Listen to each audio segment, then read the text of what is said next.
இயேசுவின் வாழ்வில் தனி ஜெபம். ஆண்டவராகிய இயேசு கிறிஸ்து தான் நம்முடைய வாழ்க்கையின் எல்லாவற்றிற்குமான முன்னுதாரணம்.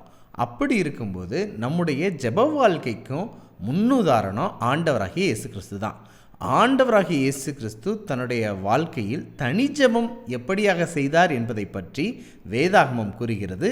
அதிலிருந்து நாம் அழகிய பாடத்தை கற்றுக்கொள்ளலாம்.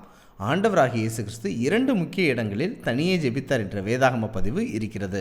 முதலாவது, வனாந்திரத்தில் போய் தனியே ஜெபித்தார் என்ற வசனம் இருக்கிறது.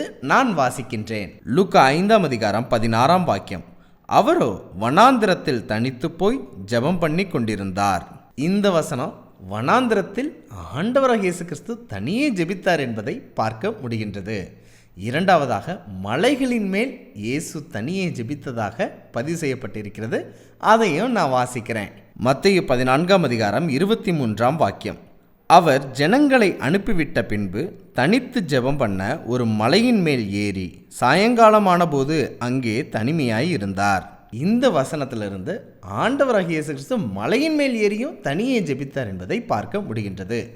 நாமும் மற்றவர் நம்மை தனி ஜெபம் செய்வதற்கு தடையாய் இராதபடிக்கு, தொந்தரவு செய்யப்படக்கூடாதபடிக்கு சில இடங்களை தெரிந்து கொள்ள வேண்டியது அவசியமாக இருக்கிறது.